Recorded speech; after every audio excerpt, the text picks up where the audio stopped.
So hello guys, welcome back my YouTube channel. তো এখন আমি এসে গেছি, দেখতে পাচ্ছ চারদিকে কেমন পুরো ফাঁকা ফাঁকা এলাকা আছে। তো এখন আসছি গ্রামে, এই ফেরি করতে এই সব মাল আমি নিয়ে আসছি আর ওইদিকে যাবো এখন।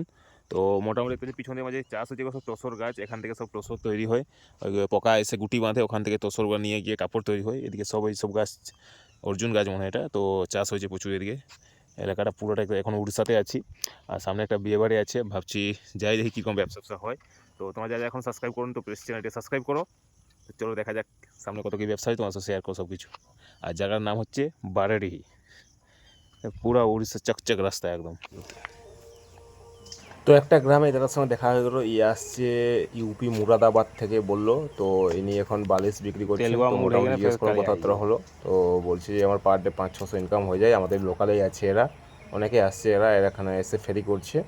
তো ঠিক আছে, চলো দেখা হোক আর কে কে আছে, দেখি এখন ব্যবসা কেমন কি হয়। এখানে বিয়ে বাড়ি একটা হচ্ছে একটা গ্রামে। তো তোমাদের বলে গে এই যে একটা বিয়ে বাড়ি, এর আশেপাশে যে 5-6টা গ্রাম বা 10-12টা গ্রাম এরকম হবে, যত ছোটো ছোটো গ্রামগুলো আছে সবাই কিন্তু একটা আনন্দের মেজাজে আছে যে আজকে বিয়ে বাড়ি একটা, সবাই বিকালে আসবে।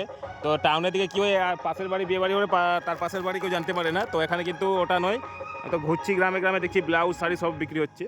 তো সবাইকে এটা ইন্টারেস্টে আছে, যেমন একটা মেলা বসে কীরকম হয় যে যাবো সবাই মেলা দেখতে, সেরকম একটা এখানে হচ্ছে। ওই যে বিয়ে বাড়ি একটা হচ্ছে, সবাই ড্যান্স করতে আসে বিকালবেলা। তো ওই খুশির মেজাজ সবাই আছে। এখন দেখি ওই গ্রামের দিকে ঢুকবো, কীরকম ব্যবসা হয় এখানে। সববারে ভালো ব্যবসা হয়, এখন কিন্তু কেউ বেড়ায়নি, শুনতে পাইনি মনে আমি আসছি বলে। এটা কিন্তু সান্তালি বিয়ে বাড়ি হচ্ছে, একটা মেয়ে বিয়ে বাড়ি, মেয়েকে বিয়ে দিবে। তো কিন্তু চারদিকে যত গ্রাম আছে সব দিয়ে কিন্তু সবাই ব্যস্ত যে বিয়ে বাড়ি যাবো, ড্যান্স করতে, খেতে যাব, ওই হিসাবে সব একটাই আনন্দ, আলাদাই আনন্দ এখানে। তো রাস্তায় আরেকজন ফেরিওয়ালার সঙ্গে দেখা গেলো, ইনি কিনা আমাদের লোকালের, কিন্তু ইনি আসছেন এখানে স্টেশনারি বিক্রি করতে, কেন বিয়ে বাড়ি আছে বলছে যে, তো ওই জন্য ইনি স্টেশনারি বিক্রি করতে আসছেন। তো বিক্রি মোটামুটি আরও ভালো হচ্ছে। এবার হচ্ছে এখন সব বড় গাড়ি ঢুকছে, 3 বেলা ঢুকছে এখন, তাহলে গাড়ি ঢোকে, তো গাড়ি আসছে, বড় গাড়ি আসছে এখন।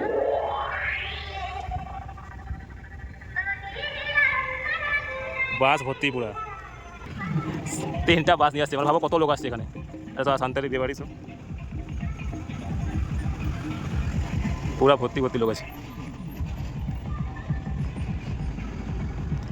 একই কালার বাস সব আনছে, পুরো ভর্তি ভর্তি লোক আসছে। ওইটা আরেকটা দেখো, একই কোম্পানির বাস, সব ভাই ভাই, সব ভাই ভাই লেখা আছে। ওই সামনেই বিয়ে বাড়ি হচ্ছে, জাস্ট সামনে যেখানে, যেটা সকাল সকাল সব পৌঁছে 10টা দিয়ে গাড়ি, এত গাড়ি আসছে বিয়েতে, তো রাস্তা জাম হয়ে গেছে। ওখানে দেখতে পাচ্ছ পুরো পুরো জাম, জায়গা নাই, বাসে ঢুকবে বা গাড়ি ঢুকবে, কমসে কম গাড়ি হয়ে যাবে ছোটো বড়ো করে 15 পিস মতন গাড়ি হয়ে যাবে, বাস আর গাড়ি করে। জায়গা নেই ওখানে, সামনেই বিয়ে বাড়ি হচ্ছে, যা দেখালাম তোমার ভিডিও। আমি ওখানে বাস দাঁড়িয়ে আছি, ব্যবসা করতে আসছিলাম। তো মোটামুটি ব্যবসা হচ্ছে, গ্রামে সবাই এখন পৌঁছে যাবে, সব ড্যান্স করতে পৌঁছে যাবে সব। বিশাল জাম, রাস্তা জাম হয়ে গেছে। এর মাঝখানে উপরে উঠছিল বিশাল স্কুল, কিন্তু দেখতে পাইনি কোনোদিন স্কুল হয় কি, কেউ এখানে পড়াশোনা করে বলতো প্রভু, কোনোদিন দেখতে পাইনি। আমি প্রায় এদিক দিয়ে যাতায়াত করি, যা থেকে পুরো ফাঁকা ডাহে, একদম ডাহের মাঝখানে বিশাল বিল্ডিং হচ্ছে, আর নতুন নতুন সব বিল্ডিং হচ্ছে এখানে। একটা হস্টেল না কলেজ না স্কুল আছে বলে বুঝতে পারি, কিছু না কিছু তো আছে নিশ্চয়ই, আর এত বড় বিল্ডিং ঢুকবে কেন? কিন্তু চারদিকে কোনো গ্রাম নেই, পুরো শুনশান চারদিকে, আর মাঝখানে এত বড় বিল্ডিং। প্রচণ্ড রোদের জন্য আর গ্রাম ছাড়ি করলাম না, তো চলে যাচ্ছে এখন বাড়ি। আর সাথে আছি এখন কোঠারের সামনে যাই, আজকে যেন এতটাই দেখাচ্ছে এখন তোর ব্লগে। যারা সাবস্ক্রাইব করো, সাবস্ক্রাইব করো, আর তোমার সঙ্গে থাকার জন্য সকলকে থ্যাংক ইউ।